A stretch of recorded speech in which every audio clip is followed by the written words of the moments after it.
وہ اغننی بفضل کا امن سوا، اور اس کی طاقت کیا ہے اور اس کی تاثیر کیا ہے؟ مسنون دعا ہے۔ آقا کی بارگاہ میں ایک شخص مقروض، پریشان، غربت اور تنگ دستیوں کا مارا ہوا، حالات کا ہارا ہوا، زندگی سے بیزار، معاشرے نے اس کو، زمانے نے اس کو چھوڑ دیا، معاشرے نے، زمانے نے چھوڑ دیا، اور حضور کی بارگاہ میں حاضر ہوا تو حضور نے فرمایا تو پڑھ اللہم اکفنی بحلالک عن حرام اغننی بفضلک عمن سواک، اللہم اکفنی بحلالک عن حرام، اللہ میری کفایت فرما، کفایت فرما۔ کفایت سے مراد یہ ہے، کبھی وہ ایک بابا جی کہتے تھے کہ نہیں لوڑ دی تھوڑ نہ ہوئے، مجھے جس چیز کی ضرورت ہو وہ ہر وقت مجھے ملتی رہے، اللہ ایسی کفایت فرما یا کسی کا محتاج نہ رہوں، ایسی کفایت فرما میں عاجز نہ بنوں، ایسی کفایت فرما ایک ایک چیز کو ترستا نہ رہوں، اللہم اکفنی بحلالک عن حرامک، پر کفایت کرنے میں میرے ساتھ حلال کے معاملے کرنا تیری تقسیم ہے، تیری ترتیب ہے، اللہ مجھے حلال بھی چاہیے، ایسا چاہیے جس میں وسعت ہو، اور ایسا چاہیے جس میں برکت ہو، اور ایسا چاہیے جو میری ساری ضرورتوں کی کفایت کرتے، ساری ضرورتوں کی کفایت کرتے۔ میرے پاس وہ حال نہیں چاہیے کہ آج ایک چیز ہے دوسری نہیں ہے، دوسری ہے تیسری نہیں ہے۔ ایک صاحب کے پاس ایجنسی تھی، کہنے لگے ایک دفعہ میاں بیوی ہم روٹی کھا رہے تھے، ایک ٹھنڈا سانس نکلا بیوی کا، میں نے کہا کیا ہوا؟ کہنے لگے کہ جب میدا ٹھیک تھا تو کھانا نہیں تھا، اب بیماریاں روگ لگ گئے ہیں، کھانے لاجواب ہیں، اس وقت غربت تھی، تنگ دستی تھی، دل چاہتا تھا کھانے کو، طبیعت چاہتی تھی راحت کو، اب وہ نہیں ہے۔ اور جب سے یہ دعا پڑی ہے پھر رب نے وسعت کے دروازے کھولے۔ اس نے ایک وہ ایجنسی لی تھی جو کوئی نہیں لیتا تھا، بالکل کوئی ایسا ادارہ تھا جس کا سارا نظام ختم ہو چکا تھا، وہ ایجنسی کوئی نہیں لیتا، اس نے لے لی، سستی ملتی تھی، لیکن اس کے ساتھ قدرت کی طاقت تھی، قدرت کی قوت تھی، اللہ کا نظام اس کے ساتھ تھا، اللہ کا نظام اس کے ساتھ تھا۔ اللہم اکفنی بحلالک عن حرامک، میں اللہ مجھ سے تجھ سے وہ رزق نہیں مانگتا جو میرا اور میری نسلوں کی کفایت نہ کرے، اللہ وہ رزق مانگتا ہوں جو کفایت کرے، پر حلال مانگتا ہوں، طیب مانگتا ہوں، طاہر مانگتا ہوں، مطہر مانگتا ہوں، حرام نہیں مانگتا۔ حرام جتنا زیادہ ہو جائے ایک وقت آئے گا ختم ہو جائے گا، حرام جتنا پہاڑ بن جائے ایک وقت آئے گا اللہ اس کو ختم کر کے دکھائے گا۔ میں نے ایک جگہ حضرت عبداللہ بن مسعود رضی اللہ تعالیٰ کا فرمان پڑھا، وہ بس ایک دفعہ پڑھا، مجھے نہ بھولا، پھر فرمایا سود کا انجام تنگ دستی اور فقر ہے۔ اور ایک اور صحابی کا قول ہے، اور یہی قول حضرت امام جعفر صادق کا ہے کہ حرام کا انجام فقر اور قلت ہے۔ اللہ مجھے حرام نہیں چاہیے، اور پھر اللہ کہتا ہے اچھا چلو ٹھیک ہے تیری کفایت کر دے۔ اللہ سے ایک بات اور بھی مانگتے ہیں، آگے ذرا سنیں، وَأَغْنَنِي بِفَضْلِكَ، مولا مجھے غنی کر دے، مجھے پتہ ہے تیرے فضل سے کوئی غنی ہوگا، محنت کر کے غنی کوئی نہیں ہوگا۔ تمام دعا ہے وَأَغْنَنِي بِفَضْلِكَ، اغننی مجھے تیرے فضل سے غنی ہونا ہے۔ میں جا رہا تھا، سیڑھی رکھی ہوئی تھی لمبی بڑی اونچی، اور سر پہ گارے کا تھال تھا اور ایک بندہ چڑھ رہا تھا، میں نے دیکھا میرا کلاس فیلو ہے، وہ اس وقت تک قدم اتنے چڑھ چکا تھا کہ چھت پہ گارا دینے گیا، اب ایک اور مزدور کھڑا تھا، اس نے چھت کی لپائی ہو رہی تھی، چھت کی لپائی ہو رہی تھی بھوسے والے گارے سے۔ تو جب وہ نیچے اترا تو میں نے اس کو آواز دی، اس نے پہچان لیا، میں نے اس کے والد کو مزدوری کرتے دیکھا تھا اور اس کو سنا تھا کہ اس کا دادا بھی مزدوری کر رہا تھا اور وہ آج بھی مزدوری کر رہا تھا۔ وَأَغْنَنِي، اللہ مجھے غنی کر دے، بِفَضْلِكَ، ہوگا تیرے فضل سے۔ محنت شرط ہے، یہ لفظ ہمیشہ یاد بھی رکھے، غور بھی سنیں، محنت شرط ہے پر محنت پہ فیصلے شرط نہیں ہے کہ میرا فیصلے جو ہیں وہ محنت پہ ہو جائے، نہ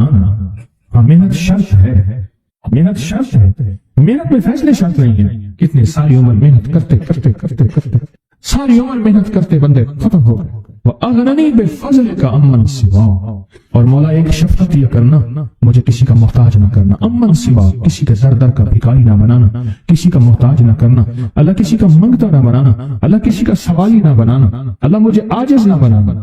وَأَغْنَنِي بِفَضْلِكَ عَمَّنْ سِوَاكَ، کی طاقتور دعا ہے، اور دعا کے اندر کی طاقت کو پرکھیں، اندر کے مفہوم کو دیکھیں، اندر کے ترجمے کو دیکھیں۔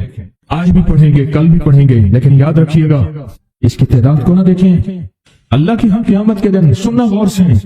عدد نہیں تولے جائیں گے، عدد کے اندر خلوص اور اخلاص تولا جائے گا۔ اس نے اس عدد کے اندر اس کا اخلاص کتنا ہے، اس کی طلب کتنی ہے، اس کی الہیت کتنی ہے، اس کی طلب کتنی ہے، اور اس کا جذبہ کتنا ہے، اللہ کے ہاں یہ تولا جائے گا۔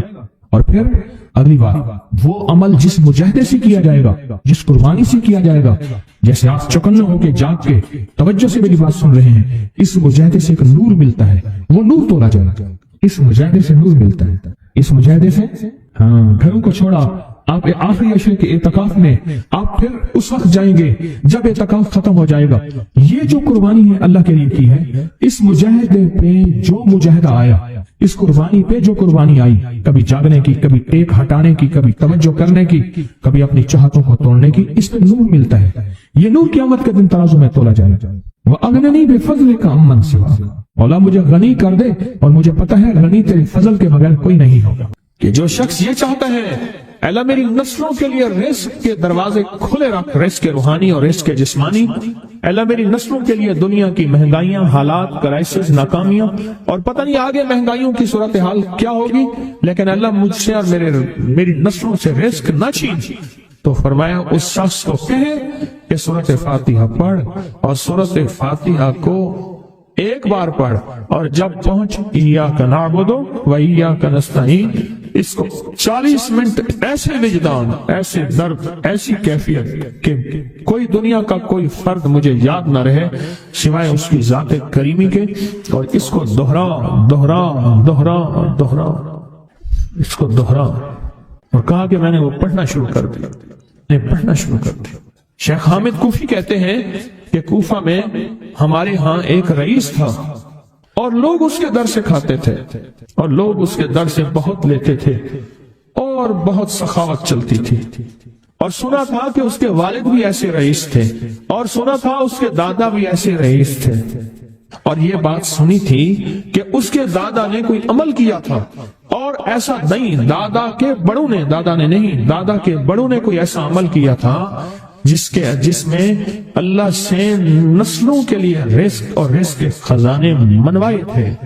کتنے لوگ ایسے ہیں، مال دولت چیزیں، ایسے حالات اور گردش میں آئے کہ ناموری سے گمنامی میں چلے گئے۔ مجھے یاد ہے کہ میں ٹاؤن شپ میں ایک بندے سے ملا، یہ بات ہے آج سے کوئی 27-28 سال پہلے کم و بیش، ایسے چھوٹا سا کمرہ تھا، اور مختصر سی 1-2-3 کرسیاں، ایک ٹوٹی سی میز، اور کہا کہ میں لاہور میں میرا سکہ چلتا تھا، میرا نام یہ ہے، نام مناسب نہیں، رازداری زندگی کا پہلا حصہ ہے، اور میرا نام یہ ہے، اور میرا اپنا ذاتی جہاز تھا، اور یہ مال تھا، اور یہ چیز تھا، اور آج میرا حال یہ ہے کہ اگر میں دوائی لوں گا تو یہ بندہ پیسے دے گا جو ساتھ کھڑا تھا، میرے پاس دوا کے پیسے نہیں ہیں۔ مجھ سے ہمارے مخلص ہیں، وہ کہنے لگے کہ میرے والد جن کے پاس جاب کرتے تھے، ان کا بہت بڑا کاروبار تھا، انہوں نے اس دور میں 14,000 کی گاڑی لی تھی نئی، اور پھر 16,000 کی گاڑی لی، نئی گاڑی، کتنے کی؟ 16,000 کی گاڑی لی، 100 کا نوٹ بانٹتے تھے، صبح سے شام تک، شام سے صبح تک لوگ لین لگا کے لیتے تھے، اور جس دور میں 250 روپے کے 5 مرلے جگہ ملتی تھی، 250 فٹ جگہ ملتی تھی، نہ 125 فٹ، 125 جگہ ملتی، 5 مرلے 250 روپے کی، اور وہ بیچتے تھے۔ اور پھر ایک وقت ایسا آیا ہر چیز ختم ہو گئی۔ میرے پاس ایک ڈرائیور تھا، وہ کہنے لگا کہ میری مالک ہیں جن کے پاس پہلے میں کام کرتا تھا، ان کے حالات آ گئے تو میں نے آپ کے پاس آپ کی ڈرائیوری کی، اگر رمضان میں کوئی بچا ہوا لنگر ہو تو انہیں بلا لوں، آپ دے دیں گے؟ تو ہم رمضان میں مجمع آتا تو کوشش کی جاتی ہے کہ ان کو کھانا تازہ کھلایا جائے، تو میں نے کہا ٹھیک ہے، کہا کہ کچھ پیسے بھی ہو جائیں۔ کون ہے؟ کہا کہ فلاں لاہور کا، نہیں جانتے آپ؟ ہاں جانتا ہوں، اتنی بڑی سوسائٹی ہے، بڑی مالداروں کی۔ کہا یہ 28 مربع جگہ انہی کی تھی، اور آج سے 40 سال پہلے انہوں نے یہ جگہ بیچی تھی، اور اتنے کروڑوں میں اتنے میں بیچی تھی، اب وہ ایک چھوٹے سے مکان میں رہتے ہیں، سب کچھ ختم ہو گیا ہے، سب کچھ ختم ہو گیا ہے، اور ان کے گھر کھانا نہیں ہوتا، اور آپ اگر کھانا دیں گے تو ان کے گھر میں 2-3 وقت اچھا گزر چلے گا۔ میں اپنی نسلوں کے لیے تمنگری منوا لے، اپنی نسلوں کے لیے رزق منوا لے، اپنی نسلوں کے لیے وسعت منوا لے۔ تو کہے کہ مال بہت ہے اور نسلوں کے کام آئے گا، مال رکھنا جائز ہے، حلال جائز ہے، لیکن یہ شرط نہیں ہے کہ وہ رہے گا یا نہیں رہے گا۔ یہ میرے ساتھ چوک ہے، یہاں کرتبہ چوک، یہاں 2 پلازے مجھے ایک بندے نے بتائے، اب اس کے نہیں ہیں، کہا یہ اور یہ اس بندے کا ہے، فلاں نام کے بندے کا، اور اس کا آج کچھ نہیں رہا۔ اب وہ جس کا سائز ہے گلبرگ میں ہے، یہاں لاہور میں، جس سے بہت منو گوشت آتا تھا اور بڑے بڑے رئیس دعوتیں پکتی تھی، چپ کر کے جاتا ہے اور وہ کچھ پیسے اس کی مٹھی میں ڈال دیتا ہے اور وہ اس سے زندگی کا گزر بسر ہوتا ہے۔ میں یہاں لاہور میں فیروز پور روڈ پہ ایک جگہ گیا تو انہوں نے وہ جگہ پہ کھڑے ہو کے دکھایا، وہ سامنے جو بنگلہ ہے، میں نے کہا وہ تو محل ہے، کہہ رہے یہ اس بندے کا ہے، اب ایک کمرہ اس کو ہم نے دیا ہوا ہے اور وہ بنگلہ وہ محل وہاں وہ کھڑکی اس طرف کی بند رکھتا ہے کہ میری نظر اس پہ نہ پڑے، وہ سب کچھ اس سے چھن گیا ہے۔ سنیں، یاد رکھیں، جو اللہ کے خزانوں سے ملتا ہے وہ تیری جیب سے جا نہیں سکتا، وہ دنیا کی جیبوں اور مالوں سے جو ملتا ہے وہ تیری جیب میں رہ نہیں سکتا۔ یہ جو عمل ہے نا، نسلوں کے لیے رزق منوانا، برکت منوانا، نسلوں کے لیے رزق منوانا، نسلوں کے لیے برکت منوانا، یہ جو عمل ہے، بس اب میں نے آپ کو عرض کیا نا کہ آپ پوچھیں کتنا دن کریں گے، میں نے کہا دل خود بولے گا، من خود بولے گا، اندر خود بولے گا۔ یعنی آپ کو کچھ واقعات سنائے ہیں، بڑی بڑی ہستیوں کے واقعات، یہ اس میں سعودی عرب مکہ مکرمہ میں ایک جگہ ہے، اس کا نام خالدیہ ہے سوسائٹی، میں وہاں ایک عرب سے ملا، شیخ ابو ترکی اسے کہتے تھے، تو اردو عربی تو مجھے آتی نہیں، بس تھوڑی بہت ایسے شدھ بدھ ہے، تو وہ تھوڑی ہی دیر میں کہتے تھے، ایسے اٹھتے تھے نا، کہتے تھے اللہم ایاک نعبد و ایاک نستعین۔ میری ان سے چند ملاقاتیں ہیں، بوڑھے تھے، بابے تھے، کہ ان کے بڑے آئے تھے، اصل میں خلافت عثمانیہ تھی تو ان کے بڑے ترکیہ سے آئے تھے، تو پھر مکے میں رہتے تو وہیں کے ہو گئے۔ ان کا جو خادم تھا وہ اردو بولنے والا تھا اور انڈیا کا تھا، اس سے میرا تعلق تھا، تو میں نے اس سے پوچھا، میں نے کہا تیرا جو ہے یہ بابا یہ کیوں پڑھتا ہے؟ یہ پتہ نہیں، میں سے پوچھ کیوں پڑھتا ہے؟ اس نے کہا جلالی بابا ہے تو کہے گا مجھ سے، میں نے کہا میرا کہے، اچھا وہ میرے اشارے دیکھ رہا تھا، تو اس نے عربی سے پوچھا کیا کہتے ہیں؟ اس نے ڈرتے ڈرتے کہا کہ جی آپ یہ کیوں پڑھتے ہیں؟ تو بڑا خوش ہو گیا، کہنے لگا پہلا بندہ ہے جس نے مجھ سے پوچھا، آج تک کسی نے پوچھا نہیں، پہلا بندہ ہے جس نے مجھے یہ پوچھا ہے۔ کہا جب ہم چھوٹے تھے ہمارے پاس بہت غربت تھی اور تنگ دستی تھی، تو میرے والد ہمیں بٹھا لیتے تھے